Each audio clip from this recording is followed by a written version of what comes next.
नमस्कार, मैं रचना सेवक। देश विदेश की राजनीतिक, सामाजिक और धार्मिक गतिविधियों से जुड़ा हमारा खास प्रोग्राम चर्चाए खास लेकर हाजिर।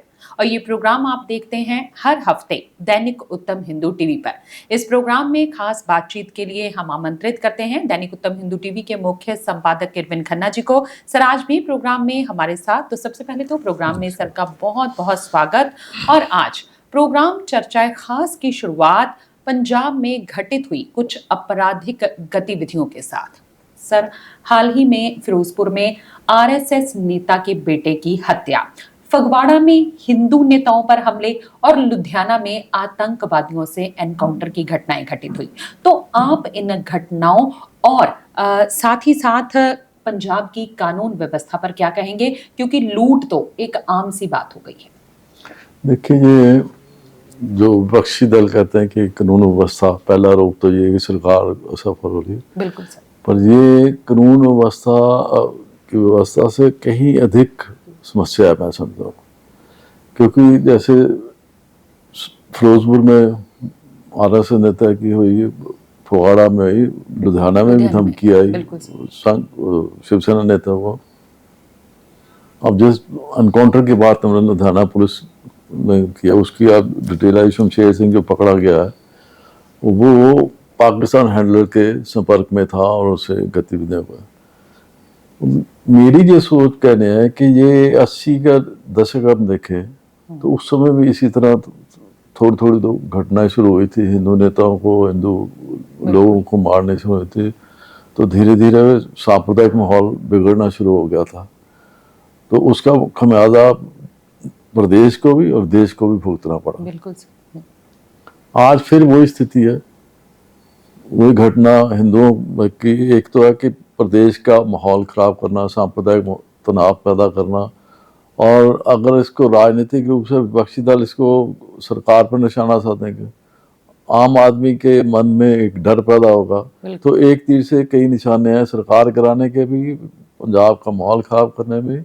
पर इसके पीछे जो अगर हम गहराई में जाएं तो जैसे 80 या 90 के दशक में पाकिस्तान का हाथ था, आज भी वही हाथ आ रहे हैं।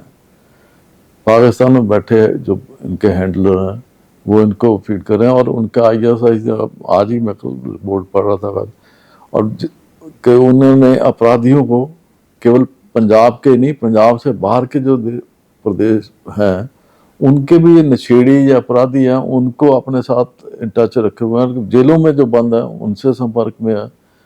तो ये एक बड़ी, मैं समझता हूँ कि जो पाकिस्तान भारत के विरुद्ध लड़ाई नहीं लड़ सकता था सीधी, तो उसने पंजाब में पहले ही एक कमज़ोर करी है, क्योंकि उसके जो खालिस्तानी बैठे हैं कनाडा में, इंग्लैंड में, अमेरिका में, वो भी इनके संपर्क में है, पाकिस्तान के संपर्क में। तो ये दोनों मिलकर पंजाब उनके निशाने पे है, और पंजाब के जो माहौल को बिगाड़ने के लिए मैं इसको कानून व्यवस्था नहीं देखता। मैं समझता कि ये देश की लड़ाई थी, जिसका एक जो जैसे ना धरती बन गई पंजाब लड़ाई की, उसकी रेस्ट ऑफ इंडिया तो कंसर्न नहीं, उसको इतना ज्यादा नहीं जितना ड्रोन, जितना यहाँ पे अवैध हथियार मिल रहे हैं, नशा तस्करी जितनी हो रही है, और जितने घुसपैठ अवैध वो सीमा से होती है, वो सारी चीजें, ये लड़ाई देश की है मेरे हिसाब से। पर समस्या ये है कि पंजाब सरकार और केंद्र सरकार, इनमें तनाव, राजनीतिक है, मतभेद है, और उसका खमियाजा भी मैं समझता हूँ कि कई दफ़ा प्रदेश को झेलना पड़ता है। केंद्र सरकार उस बात जो मदद चाहिए वो राजनीतिक रूप से मिलती नहीं। अगर यहाँ पर सीमा सुरक्षा दल का अगर 30 से 50 किलोमीटर मिलते तो प्रदेश सरकार ने कहा कि हमारे तरफ है। तो ये मैं समझता हूँ कि उस बात से ऊपर उठकर पंजाब पुलिस प्रशासन सरकार अपने स्तर पर जो कर सकती है वो कर रही है। नशों के विरुद्ध भी चल रही है, अपराध के विरुद्ध भी चल रही है। पर जब आपकी लड़ाई एक देश के साथ है, वो भी पड़ोसी देश है, तो ये प्रदेश को भी इस मुद्दे को इस हिसाब से रखना चाहिए केंद्र के सामने कि हम लड़ाई पाकिस्तान के साथ लड़ रहे हैं। कानून व्यवस्था तो एक पहली स्टेज है, पीछे इसके जड़ें जो है वो पाकिस्तान के साथ है। ये जितने भी अपराधी हैं, इनकी ये मात्र मोहरे हैं, कठपुतली हैं। कोई खालिस्तान के है, कोई पाकिस्तान का ISI, कोई जैश ए मोहम्मद का। ये दृष्टि से पंजाब को देखना और उसको संभालना चाहिए। पंजाब सरकार को तत्काल रूप से ये बात केंद्र से भी करनी चाहिए, और जिला स्तर पे जितने सीमावर्ती प्रदेश जो जिले हैं, मैं समझता हूँ सीमावर्ती जिलों पे जितने जन साधारण से पब्लिक पुलिस मीट करते हैं या एडमिनिस्ट्रेशन के, क्योंकि ये तथ्य उनको बताने पड़ेंगे कि अगर सरकार अपने जनसंपर्क में कमजोर रही तो देखिए अगला 2027 में विधानसभा चुनाव होना है, अब 1-1.25 साल है कि वो मार्च कहीं हो जाएंगे, तो 1 साल 2026 में पंजाब सरकार पर दबाव बनाने के लिए भी वो गतिविधियां तेज हो सकती हैं, आतंकी गतिविधियां भी, नशे की तस्करी की, ऐसी आपराधिक, तो उसका उनका यही कि एक माहौल बना हो, एक सरकार की छवि खराब हो जाए। तो सरकार को ये सतर्क होने की जरूरत है कि 2026 में और चीजें जो बढ़ सकती हैं। अभी तो ये संकेत है 26, क्योंकि चुनावी 27 के चुनाव शुरू में है, तो 26 का जो वर्ष है वो बड़ा है। एक तो हिंदू नेताओं की मैं समझता हूँ कि जो उनकी सुरक्षा उसको देखा जाए, उसको सार देखा जाए, और जो संवेदनशील इलाके हैं उन पे गश्त बढ़ाई जाए, और केंद्र सरकार से भी हिसाब से सोचना चाहिए, प्रदेश को अपना केस उस तरह पुट करना चाहिए, और केंद्र सरकार को भी करना चाहिए कि अगर इस तरह की बात हुई तो फिर 80 का दशक याद करें, कितनी बड़ी कीमत प्रदेश और देश दोनों ने भुगताई, और पंजाबियों को सामूहिक रूप से इस बात को समझना चाहिए कि ये पंजाब का माहौल खराब करने के लिए, सांप्रदायिक तनाव पैदा करने के लिए, ये जो विदेशों जो बैठी देश विरोधी शक्तियां, उनकी कठपुतलियां, हम भावना में ना बैठे, वो भावनाओं में अगर भटक गए तो प्रदेश फिर एक दफा नफरत की आग में झुलेगा, तो वो बड़ा दुर्भाग्यपूर्ण होगा। तो कम से कम हमें वो एक जागते रहो वाली स्थिति है, हाँ जागते रहो, आत्मचिंतन करना, सरकार को विशेष रूप से सतर्क होना चाहिए। 26 का जो वर्ष है बड़ा एक अग्नि परीक्षा होगी आम आदमी पार्टी सरकार के लिए, मान सरकार के लिए, और केंद्र को भी हिसाब से सतर्क रहना चाहिए। जैसे वो बंगाल में घुसपैठियों को लेकर लगे हुए हैं, बंगाल में अमित शाह जी या जो सारे उनको लगा कि वैध जो आए हैं उनको बाहर निकाला बांग्लादेशी, तो कम से कम यहाँ पंजाब में शांति बनी रहे, स्थिति ठीक रहे, काबू में रहे, तो केंद्र को भी जो सीमा सुरक्षा बल है या और जो उनके स्तर पे कदम उठाने वाले हैं वो और जिम्मेवारी से उठाएं, और पंजाबी सामूहिक रूप से सतर्क रहे, मैं समझता हूँ। प्रोग्राम में आगे बढ़ेंगे और बात करेंगे बिहार चुनावों की। सर, बिहार में एक बार फिर से नीतीश कुमार मुख्यमंत्री बन गए हैं, तो राजग की इतनी बड़ी जीत और महागठबंधन की हार का राष्ट्रीय स्तर पर और तरन-तारन उपचुनाव में आम आदमी पार्टी की जीत का पंजाब की राजनीति पर आप क्या प्रभाव पड़ता देख रहे हैं? देखिए, दोनों बातों पे अगर पिछली हमारे से तो मैंने कहा था कि भाजपा सिंगल लार्जेस्ट पार्टी है कि वो आई, जीत एनडीए की होगी वो आई, पर जीत इतनी होगी 202 पे सीटें पे पहुंच जाएगी, ये किसी ने नहीं सोचा था। जो आए थे एग्जिट पोल उनमें मैं 140 से 160 के बीच में बोला था, 150 उनका था, 10 सीटें इधर हो सकती है, 10 202, तो ये एक अब 10वीं बार उन्होंने शपथ ले ली नीतीश कुमार ने, तो ये एक इतिहास है, अपने प्रदेश के सबसे लंबे समय के लिए मुख्यमंत्री उनका एक रिकॉर्ड बन गया। अब इसकी जो जीत का देखिए, अगले 26 में 4 प्रदेशों के विधानसभा चुनाव आने वाले हैं, बंगाल है, असम है, केरल है, एक और, तो भाजपा को एक उत्साह मिलेगा, एक जोश के साथ जाएंगे, क्योंकि ये जीत के है वो तो क्योंकि इस जीत से जहां प्रदेश में नीतीश का चेहरा मजबूत हुआ, राष्ट्र स्तर पे मोदी और शाह का चेहरा मजबूत हुआ। भाजपा की स्थिति के 2 चेहरे हैं, मोदी और शाह ने जाकर जो बिहार में जंगल राज की बात करी, लालू प्रसाद यादव के दौर के 15 साल, वो हिट कर गई। दूसरी जगह राहुल का और तेजस्वी का था कि वोट चोरी या वादे जो भी उन्होंने करे, वादों पे लोगों ने विश्वास नहीं किया। मैं ये इस जीत को एक और दृष्टि से भी देखना चाहेंगे कि 2 चेहरे, एक तेजस्वी और राहुल, दूसरी तरफ नीतीश और मोदी, ये दोनों चेहरों में एक जन साधारण को पता लगता है कि दोनों के कितना भले 2 चेहरे, क्योंकि जो भारतीय राजनीति है चेहरों पे, चुनाव जो चेहरों पे लड़े जाते हैं, जो चेहरे सामने दिखाई देते हैं, वो दोनों चेहरे जो उनके हाव भाव, उनकी भाषा में पिछली दफा हुआ था कि उन्हें हार जीत बात की बात है, बिल्कुल। उनको अपना आत्मचिंतन करना चाहिए कि उनके जो हाव भाव, शारीरिक हाव भाव और भाषा है वो ठीक नहीं है। वो एक तो ये जो नीतीश और मोदी और फिर उसके साथ शाह, और तीसरी बात भाजपा का संगठन स्तर पर संघ का और ये चीज एडवांटेज रहा उनको। और इसके साथ साथ जो है नीतीश की अपनी छवि, क्योंकि उनको उन्होंने पलटू राम, कुर्सी कुमार इस तरह के शब्द बोले गए थे, पर लोगों ने इस चीज को नकारते हुए देखा कि जहां लालू प्रसाद ने अपने परिवारवाद को बढ़ावा दिया, नीतीश ने परिवार के लिए कुछ नहीं किया। उन्हें जो भी पलटे मारी, चाहे वो भाजपा के साथ पले रहे, फिर महागठबंधन में आ गए, लालू प्रसाद के साथ आ गए, फिर वापस चले गए, वो प्रदेश के हित में थे। आज भी उन्होंने अगर वापसी की है तो उनको प्रदेश हित प्रमुख था, उनका स्वार्थ नहीं करता। उन्होंने एक तरह से भाजपा ने ज्यादा सीटें होने के बाद भी उनको मुख्यमंत्री बनाया। उन्होंने गृह विभाग भाजपा को दे दिया, क्योंकि सबसे इम्पोर्टेंट होम मिनिस्ट्री है, तो उन्होंने प्रदेश की दे दी। तो इससे पता चलता है उनको स्वार्थ के साथ, पर चेहरे परिपक्वता और जो जैसे 10,000 के उन्होंने कराया तो उसका भी असर रहा। और मैं समझता कि उन दोनों के चेहरे और बात है, उनके वादे पे लोगों ने विश्वास नहीं किया, इनको प्राथमिकता दी। और इसकी जो जीत है वो कांग्रेस के लिए, महागठबंधन तो बड़ा भाई की भूमिका कांग्रेस ही निभा रही है। बिल्कुल सर। तो कांग्रेस की लगातार जो हार, कांग्रेस को एक बड़ा झटका भी है। कांग्रेस को क्योंकि आगे जो विधानसभा चुनाव के जो 29 में जो होंगे वो बड़े भाई की भूमिका में रह सकते हैं, तब तक के नहीं रहेंगे, ये भी एक प्रश्न है। नीतीश तो अपनी जगह कायम हो गया, उनकी जो तो मोदी अपनी जगह, भाजपा अपनी जगह हो गए, ये अपनी जेडीयू अपनी जगह हो गई। तो कांग्रेस को भी आत्मचिंतन करने की जरूरत है कि इस महागठबंधन में ये स्थिति मैं समझता हूँ कि बाकी ये क्लियर है। अब लालू प्रसाद यादव का परिवार और गांधी परिवार दोनों को आत्मचिंतन करना पड़ेगा कि महागठबंधन में इन दोनों की क्या भूमिका रहेगी। सर, और तरन तारण उपचुनाव के लिए क्या कहेंगे? तरन तारण उपचुनाव में भी कहा था कि आम आदमी पार्टी जीतेगी, यही बात हुई थी कि पहला वो, पर वहां पे मैं गलत कहा कि कांग्रेस दूसरा कहा था, आगे अकाली दल बादल दल, मेरा दूसरा था कांग्रेस आएगी।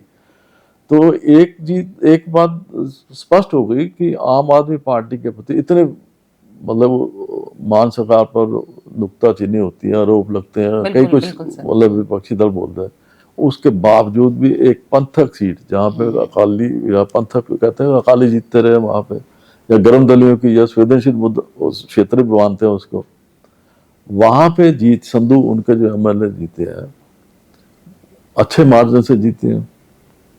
ये दिखाती है कि जनता का अभी विश्वास मान सरकार के आम आदमी पार्टी के में है। बिल्कुल सर। इंस्पाइट ऑफ दिस कि जितने भी उनके आरोप लगते हैं, उनकी असफलता कहें या उनकी नुक्ताचीनी सरकार की होती है, उसके बावजूद भी अगर इतने वोट से जीतते हैं तो ये आम आदमी पार्टी के लिए एक बड़ी जीत है।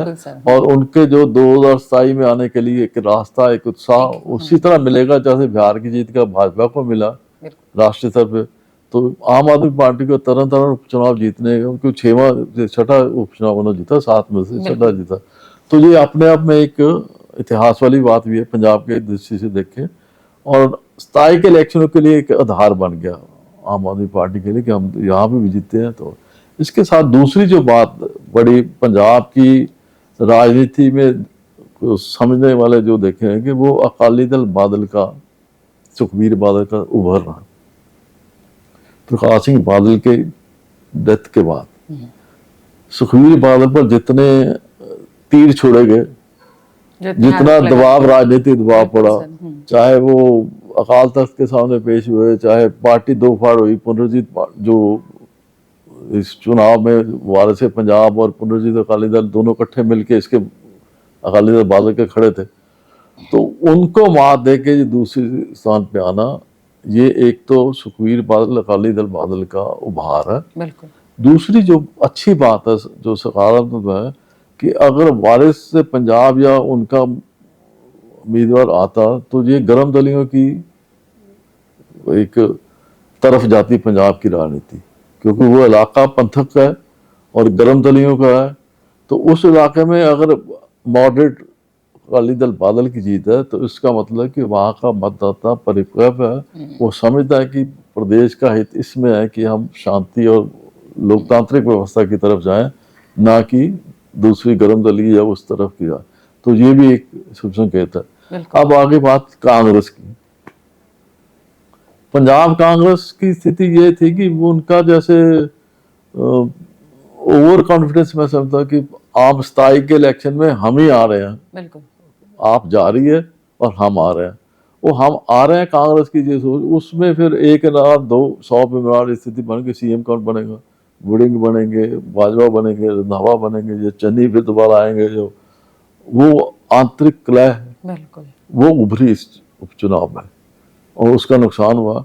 और इसके साथ साथ जो राजा वुडिंग ने जो स्वर्गीय बूटा सिंह के बारे में, गृह मंत्री थे कांग्रेस के अपने, उनके बारे में जो बयान दिए बिल्कुल उसका भी नुकसान हुआ। तो कांग्रेस को इन दो बातों पे खास आत्मचिंतन करने की जरूरत कि वो दूसरा जो आम आदमी समझता था, जन साधारण मेरे जैसा भी समझता था कि कांग्रेस वहां पर दूसरे पे आएगी, वो चौथे पे आई।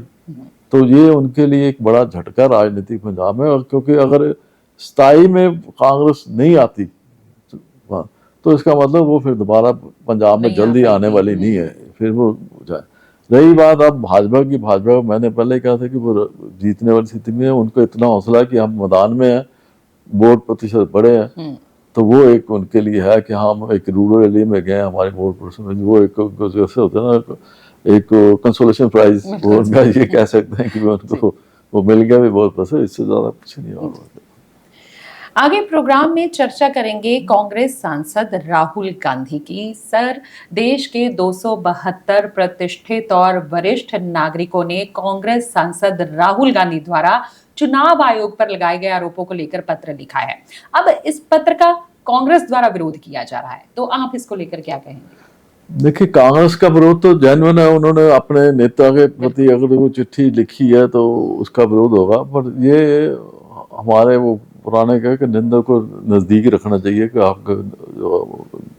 आप गुण ही आपके बता रहे हैं, तो उसको तो मैं समझता कांग्रेस को उस तरह देखना चाहिए। देखिए, 272 वरिष्ठ नागरिकों ने लिखी है, ये बुद्धिजीवी हैं, इनमें जज भी हैं, अधिकारी भी हैं, और भी है जो एनजीओ के साथ जुड़े हुए हैं। तो मैं समझता हूँ कि ये एक चिट्ठी ऐसी उन्होंने जो पॉइंट आउट किया राहुल गांधी के प्रति, नेता विपक्ष हैं, प्रतिपक्ष जो, कि राहुल गांधी के पिछले 20 साल में जितने, देखिए, मैक्सिमम हार की तरफ गया है, कांग्रेस नीचे आई। एक सिर्फ बीच में जो लोकसभा चुनाव में इनका महागठबंधन के साथ ऊपर आए, उसके बाद पहले जब बाद में हरियाणा के हुए, बिहार के हुए, महाराष्ट्र के हुए सारे। तो ये एक स्पष्ट बात है कि राहुल गांधी बोलते समय मैं समझता हूँ कि वो उनको भावना में बहते हैं या उनको पकड़ नहीं है शब्दों में, क्योंकि वो कभी तो लोग विदेशों में जाते हैं तो भारतीय लोकतांत्रिक व्यवस्था को कहते हैं टूटी ब्रोकन लोकतंत्र है, संघ के प्रति बोलते हैं, भाजपा को भी बोलते हैं। अच्छा, फिर वो उनका पीछे पहले चुनाव में आया था कि सब चोरों के पीछे मोदी नाम सरनेम क्यों है। मतलब आज भी उन्हें चुनाव आयोग पर भी उंगली, न्यायपालिका पर, संवैधानिक जो पद है, जो चिट्ठी में लिखा है, वो उनकी एक हताशा भरी चिट्ठी, जो भाषा होती है कि जैसे देश में तो अराजकता फैल गई जी, जबकि सबसे बड़ा लोकतांत्रिक देश है और इतनी व्यवस्था, और जितने आरोप उन्होंने एसआईआर को लेकर लिए या चुनाव आयोग में वोट चोरी को लेकर, इसकी बड़ी सीधी सी बात है, जितने इन्होंने बिहार के चुनावों से पहले मुद्दा उठाया, चुनावों में नहीं उठाया, और जिन चुनावों की हरियाणा की इन्होंने बात की, देखिए, डुप्लीकेट वोट बनने एक नॉर्मल सी है, 1-2% बनते हैं, बिल्कुल सर। पर वो बनते क्यों हैं कि एक आदमी यहाँ से निकल के दूसरी उसकी ट्रांसफर हो गई, चाहे उस जिले जलंधर से निकले अमृतसर चले गए, वोट उसका जलंधर बन गया, वहां पे फर्ज उसका होता है कि वो बताए, वोट कटवाई अपनी, बिल्कुल जो चुनाव अधिकारी को मैं जा रहा हूँ, मेरी वोट काट दी जाए। लोग लापरवाह, वो वहां पे जाकर बनवा लेते, यहाँ पे कटवाते नहीं। तो ये काटने का काम जो बूथ पे किसी भी पार्टी का आदमी बैठा है, मतदान के समय, ये उसकी ड्यूटी बनती है कि वो बताए कि ये आदमी जा चुका है, इसका वोट नहीं भरना, उसके बोगस या डुप्लीकेट या कोई आदमी आ गया। किसी ने अप्रोच नहीं किया। बिल्कुल सर। चुनाव आयोग ने मांगा कि आप लिखित रूप में बताओ कितने हैं। अच्छा, दूसरी इनकी ये देखिए कि जब चुनाव हो रहा बिहार का, आप साल पहले हरियाणा के ले आए 35, उसकी भी उन्होंने ट्रायल कर दी। मतलब ये एक अपरिपक्व, मैं समझता हूँ कि इमेच्योर आदमी जो राजनीति या हताशा भरा, इतना बड़ा नाम साहब को, और उन्होंने, अगर आपको याद हो तो शाह बेटे जो क्रिकेट कंट्रोल बोर्ड के, उनको बल्ला पढ़ने, हाँ जी। मैं एक सिंपल से पूछ रहा था कि कौन घर से सीख के आता है? जन्म से कोई नहीं सीखता। बिल्कुल सर। जिसने आना उसने सीखना है। आपको 20 साल हो गए राज में, आप नहीं सीख पा रहे। आपके फादर राजीव गांधी को किसने सिखाया था? एकदम आ गए ना, पीछे राजनीति कुछ करते थे, पायलट से सीधे आ गए। ऐसे प्रश्न करते समय उन्होंने उंगली अपनी तरफ ही तो देखनी चाहिए कि उनके मदर को नहीं, उनके फादर को नहीं, राजनीति की क्या थी। आए ना, उन्होंने संभाली। अब आपको 20 साल हो गए, आप उस जगह पे नहीं पहुंच पा रहे जहां पे पहुंचने। ये उसी तरह मुझे लगता है कि जैसे फिल्म इंडस्ट्री में बड़े बड़े हीरो के बच्चे आते हैं, बिल्कुल सर। पर वो तो कामयाब होते हैं, बच्चे नहीं कामयाब। आप इनकी स्थिति भी मैं उसी तरह समझता हूँ। लगे हुए हैं कि इनके पीछे गांधी परिवार का नाम है, गांधी परिवार का सारा कांग्रेस के जो एसेट्स हैं या फाइनेंशियल इंस्टीट्यूशन, उन पे कब्जा है।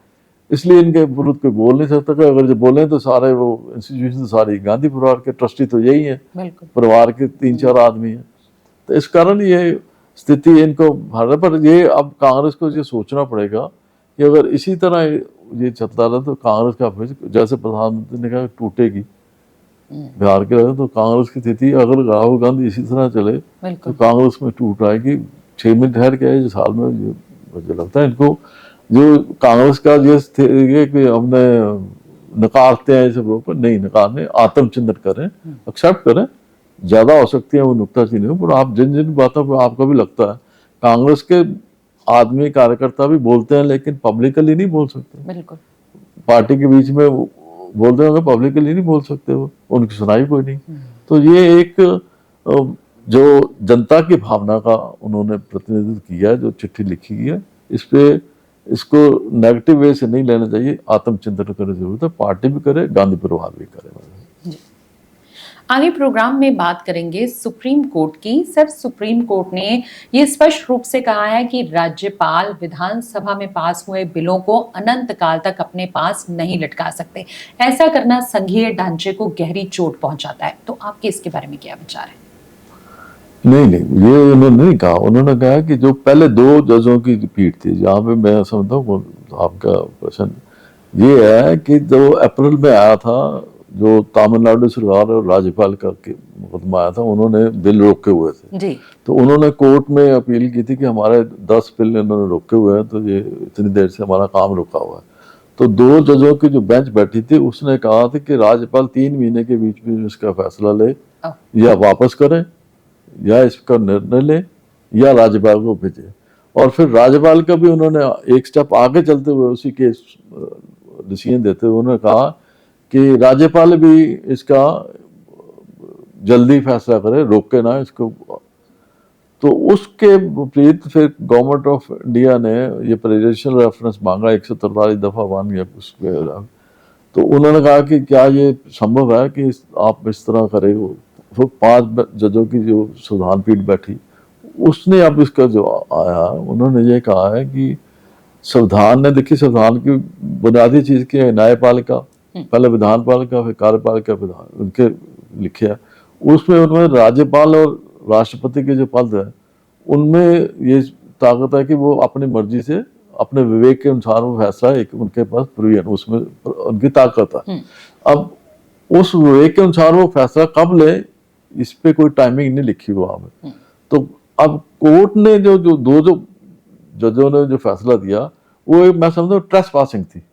न्यायपालिका, विधानपालिका या कार्यपालिका समझे, उनके कार्यपालिका के आए तो उन पे ट्रेस पासिंग थी। उनको ऑर्डर दे दिया कि 3 महीने के बीच बीच आप करो, या अब उसी को फैसले को पलटते हुए और सुधार करते हुए संविधान पीठ ने कहा कि हम उन पे प्रतिबंध नहीं लगा सकते कि एक समय सीमा के बीच ही राज्यपाल दे, हमें निर्णय दे, या राष्ट्रपति को।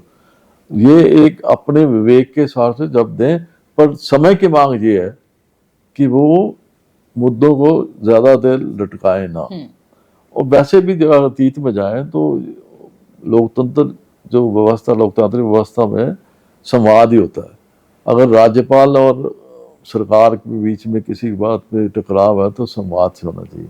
देखिए, राज्य के जहाँ पे गैर भाजपा सरकारें हैं उनका था कि नहीं जी होना ऐसे 3 महीने होना चाहिए, 6 महीने, पर ये गलत बात है। राज्यपाल की एक अपनी भूमिका, उसका विकल्प कोई नहीं, संवैधानिक रूप से कोई विकल्प नहीं। देखिए, अगर आप जाए तो पंजाब में एक स्टेज आई थी पानियों की, कैप्टन अमरिंदर सिंह को, तो उन्होंने सारा असेंबली में एक मत पास करवा के सेंटर के जो एग्रीमेंट थे सारे कैंसिल कर दिए, वो कर दिए, उसकी अनुमति नहीं मिली। तो अगर ये पावर राज्यपाल के पास ना हो, मैं डिसएग्री करता हूँ, मैं रोकता हूँ, इसको भारत नहीं करता, तो फिर तो कल को कोई असेंबली इंटर स्टेट जो झगड़े हैं अपनी असेंबली वो अपने पास कर दे, दूसरी अपने पास कर दे, टकराव हो जाए, कल को कोई नेगेटिव ये है भी पीछे अतीत में जहाँ तो मिलेंगे, जैसे पंजाब के दूसरे में मिलते हैं। राज्यपाल की एक स्पेशल भूमिका। फिर उसमें संविधान में भी लिखा है कि मंत्रिपरिषद के जो फैसले हैं वो सब पे वो बाध्य नहीं है, उस पर वो अपने विवेक से फैसला, यही स्थिति राष्ट्रपति की है। तो अब क्लैरिटी हो गई कि कोर्ट ने अपने आप को अपने सीमा रेखा रखते हुए कि हम इसको इंस्ट्रक्ट नहीं कर सकते, हम सिर्फ मशवरा दे सकते हैं कि अगर किसी को कोई कंप्लेंट है सरकार को तो वो राज्य आए न्यायपालिका के पास है, न्यायपालिका उनको संकेत दे सकती है इस बात कि इसकी जल्दी फैसला लिया जाए। इसी तरह स्पीकर की स्थिति भी बनती है, जहाँ पे भी स्पीकर को कोर्ट बुला नहीं सकती। इसी तरह राज्यपाल के विरुद्ध कोई केस नहीं हो सकता, ना राष्ट्रपति को। एक सीमा संविधान ने बांधी है। मैं इसका दूसरी तरफ ही ले, अगर आज लाखों केस न्यायपालिका के नीचे से लेकर सुप्रीम कोर्ट तक बैठे हैं, अगर सुबह विधानपाल का एक बिल पास कर दे कि न्यायपालिका के प्रति जी आपको 6 महीने में सारे केस खत्म करने पड़ेंगे, तो क्या स्थिति है। बिल्कुल, ये भी तो अपने विवेक पे करते हैं ना। जज जो भी बैठे हैं नीचे ट्रायल कोर्ट से लेकर सुप्रीम कोर्ट पे, तो ये अपनी डेट तिथियां जो भी डालते हैं अपने विवेक के हिसाब से डालते हैं। इनपे समय सिक्का तो नहीं है कि आप इतने में खत्म करो केस। अगर कल को ये विधानपालिका पास करो, कार्यपालिका अगर भी करो जी आप, तो ये ट्रस्ट पासिंग है एक दूसरे को, तो संविधान और राजकता की तरफ जाएंगे। तो ये मैं समझता हूँ कि एक राहत भरा लोकतांत्रिक व्यवस्था को मजबूत करने वाला फैसला है और इसका स्वागत होना चाहिए। हाँ, इसके साथ साथ क्योंकि राज्यपाल का जो पद है वो राजनीतिकरण ना हो, इसके प्रति भी सब पॉलिटिकल पार्टी हो, क्योंकि राज्यपाल का एक जो पदवी या राष्ट्रपति की पदवी है वो राजनीति से ऊपर है। अगर राज्यपाल राजनीतिक हथियार बन के या एक पर्टिकुलर पार्टी का एक नुमाइंदा बन के काम करेंगे तो वो फिर व्यवस्था को कमजोर करने वाली है। इसके लिए जो व्यक्ति जिस पद पर बैठा उसको भी आत्मचिंतन करना चाहिए कि मैं इस पद पर बैठा हूँ, इसकी पद की गरिमा गिरे ना बढ़े उसके बाद, क्योंकि जो व्यक्ति जिस पद पर बैठा है उसकी मर्यादा रखना उस व्यक्ति की जिम्मेवारी है, चाहे वो राष्ट्रपति है, चाहे प्राइम मिनिस्टर है, चाहे कोई भी किसी छोटे ऑफिस में भी जो आदमी बैठा वो अपने कुर्सी की मर्यादा रखे, ये सबसे बड़ी जरूरत है। तो यही राष्ट्रपति ने कहा कि राष्ट्रपति और जो न्यायपालिका ने कि उसने अपनी मर्यादा रखते हुए अपने 2 जजों की फैसले को वापस लेते हुए ये किया कि हम भी अपनी मर्यादा में, वो भी अपनी मर्यादा में, पर लोकतंत्र जैसे मजबूत हो, वो लोकतंत्र का है कि संवाद से, टकराव से नहीं। तो अगर कोई मुद्दे उठते हैं सरकार के और राज्यपाल के तो संवाद द्वारा ही हल किए जाए। यही मैं समझता हूँ कि जो रास्ता न्यायपालिका ने था यही देश हित में है और ये स्वागत योग्य फैसला। जी, तो ये था हमारा आज का प्रोग्राम चर्चा खास। अगले हफ्ते फिर नए मुद्दों के साथ होगी आपसे मुलाकात। तब तक के लिए मुझे रचना कौर सर को दे दीजिए इजाजत। नमस्कार।